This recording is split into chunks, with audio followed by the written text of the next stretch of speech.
Salve, salve, fiel torcida, tudo bem com vocês? Aqui é a Marcinha de volta pelo canal TV Timão, as informações, os bastidores. E que bastidores, hein? Toda a repercussão aí da bombástica entrevista coletiva de Romeu Tuma Júnior. Ele falou que agora é cavar cada vez mais a fundo e passar uma limpa no Corinthians. Será que isso vai acontecer? Também falou uma frase, no mínimo esquisita, que o Corinthians quer ser o Flamengo? Achei infeliz, viu? Vamos saber tudo isso e mais um pouco a partir de agora. Antes, deixe o seu like no canal, inscreva-se gratuitamente, compartilhe os vídeos e ative o sininho de notificações. Pessoal, continua ecoando pelos corredores de Parque São Jorge, a entrevista coletiva que Romeu Tuma Júnior, que é o presidente do Conselho Deliberativo do Corinthians, concedeu à imprensa nesta sexta-feira. Ele falou sobre vários assuntos, falou que agora é passar uma limpa no Corinthians, quer saber dos gastos de forma detalhada, avisou que, por ele, os cartões corporativos seriam extintos e outras conversas. Vamos detalhar para vocês. Bom, sobre os cartões corporativos, o Romeu Tuma Júnior, depois que os escândalos vieram à tona, ele respondeu a uma pergunta de um colega sobre o questionamento do porquê o Conselho não ter registrado um boletim de ocorrência. Ao que o Romeu Tuma Júnior respondeu: não compete ao Conselho Deliberativo fazer. Por que vou fazer BO de apropriação indébita? O Andrés mandou ofício para mim, diz que tinha uma despesa no nome dele e que não foi avisado. Ele chegou e pagou, poderia se esconder. Isso é confissão? Não sei se é apropriação indébita. Não estou defendendo, mas dizendo que não é um caso do Conselho Deliberativo fazer BO. Não sei se o crime está configurado. Quem vai dizer se está configurado é o Ministério Público. Aí o questionamento mudou, E o Corinthians? Por que o Corinthians não tomou providência? Romeu disse, abre aspas, o clube está fazendo isso para avaliar se vale ou não fazer BO. O doutor Pantaleão tem sido importante, sabe o que está fazendo, está apurando, não podemos assassinar a reputação das pessoas. Não me cobraram pra caramba no caso do Augusto Melo esperar inquérito? Como vamos ter um presidente réu com o clube como assistente de acusação? Como isso? O Corinthians não apura crime, apura infração estatutária. Bom, quanto mais uma denúncia de distribuição irregular de ingressos, Tuma Júnior respondeu, abre aspas, a gente tinha um absurdo de distribuição de ingressos de forma equivocada, irregular e até ilegal. 8.200 ingressos nós detectamos que a distribuição era irregular. É um trabalho da comissão e do departamento de tecnologia, tudo fora do sistema do fiel torcedor. No jogo contra o Palmeiras foram cortadas 1.040 cortesias. Certamente, grande parte disso é para cambismo. A grosso modo, o Corinthians deixava de arrecadar R$1 milhão por jogo. E ele seguiu. A gente suspeita que tinha uma rede de cambismo. Imagina com esses 7 mil ingressos que estavam alimentando a rede de cambismo, quanto esses caras estavam ganhando. Nós não estamos passando a limpo, é para passar a limpo tudo. Na época do Andrés, ele deu R$3 milhões para a torcida, que não pagou até hoje. Quer dar benefício para alguém? Não é o presidente que tem que fazer isso, senão vira esquema.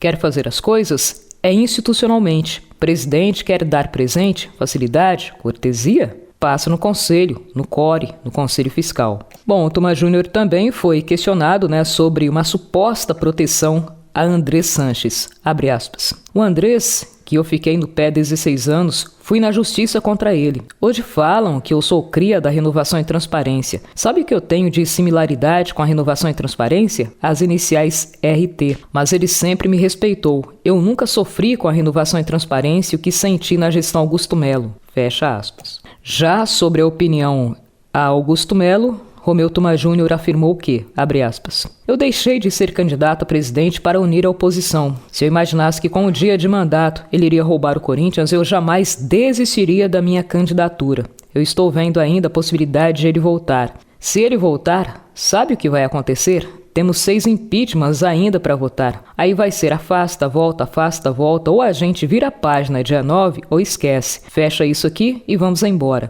Vocês deveriam apurar uma reunião que teve ontem muito grave. O pedido dele.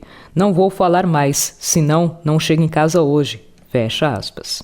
E ele seguiu. A polícia disse que o cara, Augusto, roubou. O Ministério Público pediu que ele fosse réu e a justiça aceitou a denúncia. Quando o presidente vai devolver os 40 milhões que o Ministério Público exige que ele devolva para o clube? Estamos cobrando o cara que deve 10 mil, Andrés, e o cara que deve 40 milhões, não? O cara que construiu o estádio vai ser expulso e o cara que é sócio do Alex Cassondé é presidente? Questionou Romeu Tuma Júnior. Ele foi questionado também, sobre as denúncias envolvendo as notas fiscais, que supostamente seriam esquemas também, de notas fiscais frias na gestão do Willy Monteiro Alves. Ao que Romeu Tuma Júnior respondeu: ninguém vai encobrir nada aqui. Se tiver a nota lá e não existe mercado, certamente vão abrir o boletim de ocorrência. Pode entregar para mim que eu levo. Ficou de fora nessa apuração do Ministério Público, algo que vocês do GE, da Globo.com, noticiaram.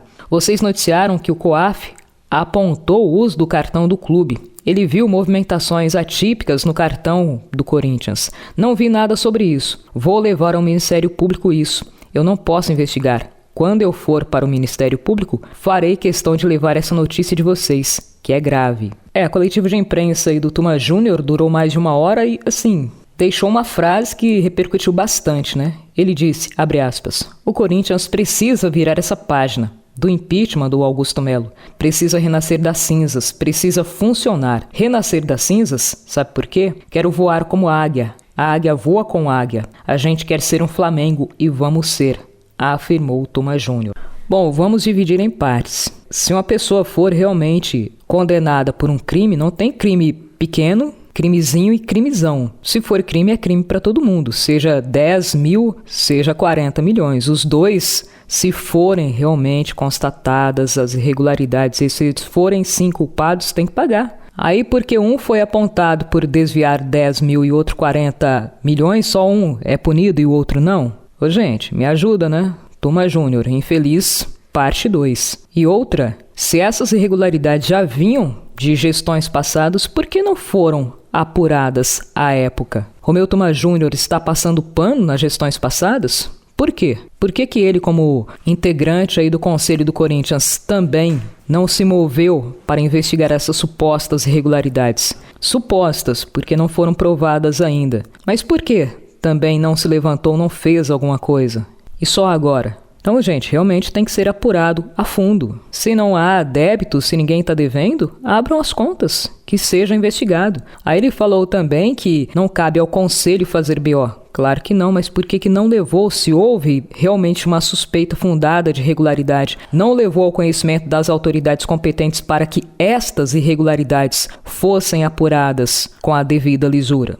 Bom, quanto às dívidas, que o Romeu Tuma Júnior aventou nesta entrevista coletiva, de que o André Sanches teria repassado 3 milhões de reais a Gaviões da Fiel, segundo Romeu Tuma Júnior, o presidente da principal organizada do Corinthians se manifestou acerca do assunto. Alexandre Domênico Pereira, o Alê, divulgou um vídeo nas redes sociais rebatendo o presidente do Conselho Deliberativo. Abre aspas. O nosso jurídico entrou em contato com vocês dia 25 de julho, pedindo todas as dívidas que vocês citam que o Gaviões tem. Manda para nós, vamos debater essas dívidas. Se nós estamos devendo, vamos pagar. Já que o presidente do Conselho está sentindo pressionado pela torcida, estamos no caminho certo. Não vamos recuar, não. Quero saber as pautas da reforma do Estatuto. O corintiano quer debater Corinthians, afirmou Alê. Procurado sobre esses supostos repasses aí, o Andrés Sanches não quis comentar o caso. A gente só pede que se apure. Esse negócio aí de quer ser Flamengo também, ou frase infeliz. Corinthians não quer ser outro clube. Corinthians e o corintiano deseja que tenham pessoas dentro do clube que queiram realmente o bem do Corinthians. Fosse desde o início dessa forma até o momento, o Corinthians seria uma das maiores potências do futebol mundial. A sua paixão é inenarrável. O seu torcedor ama esse clube como a própria vida. O problema é que tem pessoas que querem olhar apenas para o próprio umbigo, para os próprios interesses. E vai no efeito dominó, com contratos suspeitas de gastos ilegais, ilegítimos, irregularidades, desvios e por aí vai, só ladeira abaixo, Enfim, que se apure. Mudando o foco, vamos falar de futebol. Aí o Corinthians pagou a dívida contraída pela aquisição do lateral direito Mateuzinho junto ao Flamengo. Mateuzinho foi contratado em fevereiro de 2024. Corinthians desembolsou para adquirir os direitos econômicos do jogador cerca de 4 milhões de euros. Corinthians quitou, portanto, a última parcela do débito contraído com o time lá do Rio de Janeiro. Segundo informações do portal Meu Timão, o montante foi quitado com os recursos da Brax, a empresa que comercializa placas de publicidade de Corinthians e Flamengo, que entrou como fiadora no negócio. Esse valor já era recurso do Corinthians e foi utilizado para quitar o débito. E mais, depois de saída polêmica, Carlos Miguel foi dispensado. Pessoal, Carlos Miguel, um goleiro que tinha um grande potencial aí, saiu do Corinthians pela porta dos fundos, mas por terem feito um contrato chibunga, E os representantes dele, aproveitando essa brecha contratual, migraram Carlos Miguel do Corinthians para o Nottingham Forest da Inglaterra, mas ele está fora dos planos do clube inglês. Segundo informações do jornal britânico The Telegraph, Carlos Miguel vai deixar o Nottingham Forest, pois foi orientado a procurar um novo clube, mesmo tendo contrato vigente até 2028. Ele está fora dos planos do técnico daquela equipe, o Nuno Espírito Santo. Bom, você sabe, um ex-Corinthians livre no mercado, começam a surgir rumores, mas pelo que soubemos, a diretoria do Corinthians descartou completamente um possível retorno do goleiro. Só lembrando que da saída aí do Carlos Miguel, a imagem dele junto ao clube ficou arranhada, as relações também, e nesse momento o Corinthians não vê esta possibilidade. E nesse domingo é dia de Corinthians, e o Timão pode ter mudanças, pode ir a campo com o time alternativo. Pessoal, Dorival Júnior já afirmou que buscando um interesse, um objetivo maior, que é avançar de fase na Copa do Brasil, pode ir a campo nesse domingo com o time alternativo. Corinthians deve ter várias mudanças, deve enfrentar o Fortaleza com a seguinte escalação: Hugo Souza, Léo Maná, Félix Torres, Kaká, Fabrício Andileri, Rian, Charles e Breno Bidon, Kaique, Thales Magno e Romero. Ou seja, o Corinthians deve poupar seus principais jogadores para o desafio do meio da próxima semana diante do Palmeiras na casa do adversário. Ou seja, Dorival Júnior pretende ter seus principais jogadores com condições físicas ideais para disputar o jogo da volta pela Copa do Brasil. Galera, nesse nosso encontro ficaremos por aqui. No próximo a gente leva mais informações para vocês. Deixe o like no canal, inscreva-se gratuitamente, compartilhe os vídeos e ative o sininho, porque aqui é Corinthians. Até um próximo encontro.